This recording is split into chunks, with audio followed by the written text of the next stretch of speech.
Hey y'all, Pat Waters. Welcome to Drive Across Texas. We're in Matador, Texas, in West Texas today at Bob's Oil Well.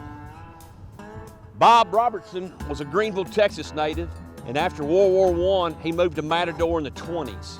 In 1932, he was a filling station attendant and decided to open his own gas station. So what he did to make it unique is he put a wood oil derrick on top of his gas station, and in 1939, he replaced that with metal and lights all the way around it. So what he did to attract business is he paid on-the-road truck drivers to strategically put signs all across the United States and tell them exactly how many miles they were from Bob's oil well service. He used to keep rattlesnakes in cages in here and had like a live zoo, so it attracted people. Business really grew to the point that Bob was able to include a cafe and a garage. In 1947, Bob passed away, and 2 weeks after he passed away, a high wind came and blew the oil well over. 2 years later, his widow was going to open the business again, so replaced the oil well, put more lights on it, but sadly the business never came back, so it finally closed in 1950. Folks, I'm telling you, if you ever get out here to Matador, Texas, you need to stop and check out Bob's Oil Well. It is a treasure of a Texas history mark. Y'all remember now, that baby's coming from a Texan. Adios. Drive across Texas. Hey y'all, we're in Matador, Texas with Drive Across Texas. I'm telling you, man, this is the coolest part of my job. We're actually inside of the historical Bob's Oil Well in Matador, Texas. I have a homegrown Matadorian, Mr. Ron Bailey here. And Ron, man, I appreciate you taking time. I know you're busy, you're retired, and you got a lot of things in the fire, you know, but would you be so kind to tell the people, you were here when you were a kid, this was a bustling business here. Would you tell them your experiences about Bob's Oil Well? First time I remember it, coming in from town, they had been at like cafe in the back. Yeah. And I remember Bob vaguely. I was about 6 years old at the time. But he was a legend already then when I was a kid. Everybody knew him, and he was a mover in town. He was the commander of the American Legion, all that stuff, everything downtown, and he's a mover. And he got the idea about this Bob's Oil Well. See, that highway there wasn't there then, but he knew it was coming here. So ahead of time, he gets this corner. But I don't know exactly when he first started work. He came here as a grocery store guy, but he saved the money and got this going. And it was an old-time truck stop for trucks, and we're open 24 hours a day.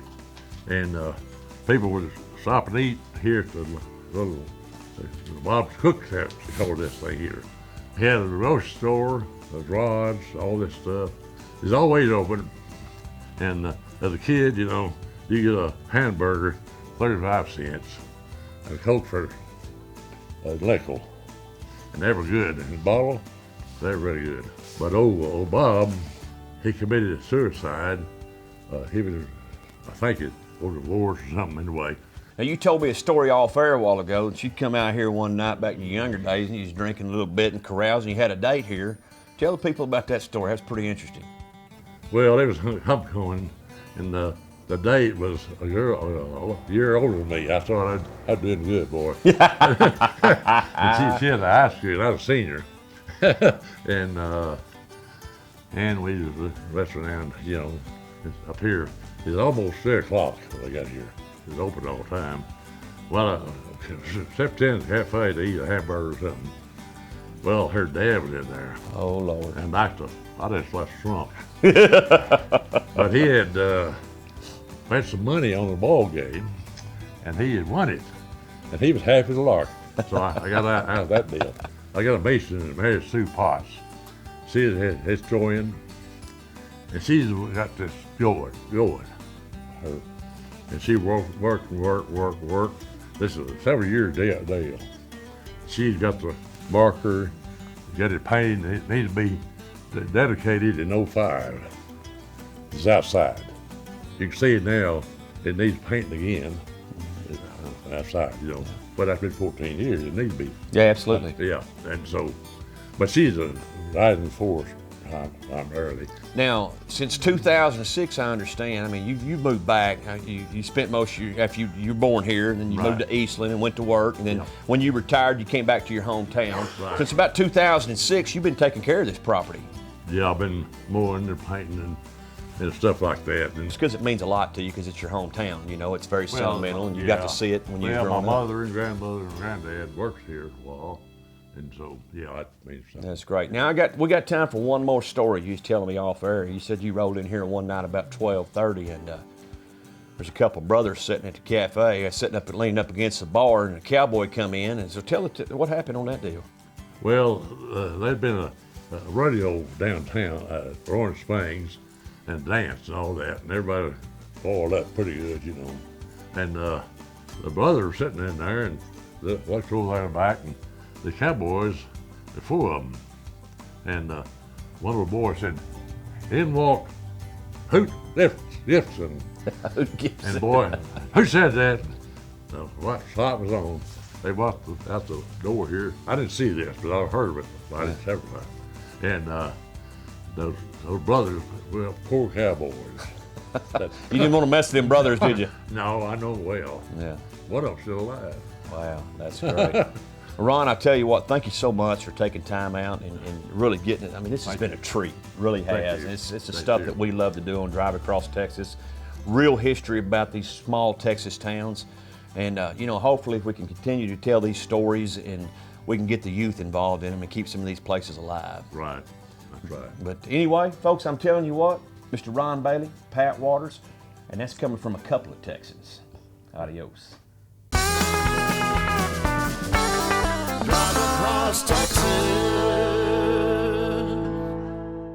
Howdy neighbors, welcome to Drive Across Texas. I am Pat Waters. We're in West Texas today in Matador, Texas, the home of Bob's Oil Well. Great businessman, Bob Robertson, man. Creative advertising, creative marketing brought people from all over the country and enabled him to grow his business into a filling station, a cafe, a garage. We're at his final resting spot here on the outside of town at East Mound Cemetery. You know, what we do at Drive Across Texas, we're always scraping up those tall Texas tales. Man, we got a good one here, you know. I've been talking to townspeople here, and rumor has it that he either shot himself or his wife shot him. They were on the outs, but you know what? I know y'all like to chase those tall Texas tales, so y'all come on out to Matador and make your own conclusions. All I can tell you, we're at his final resting spot. He has a tombstone and she don't. Go figure. Y'all remember now, that baby's coming from a Texan. Adios.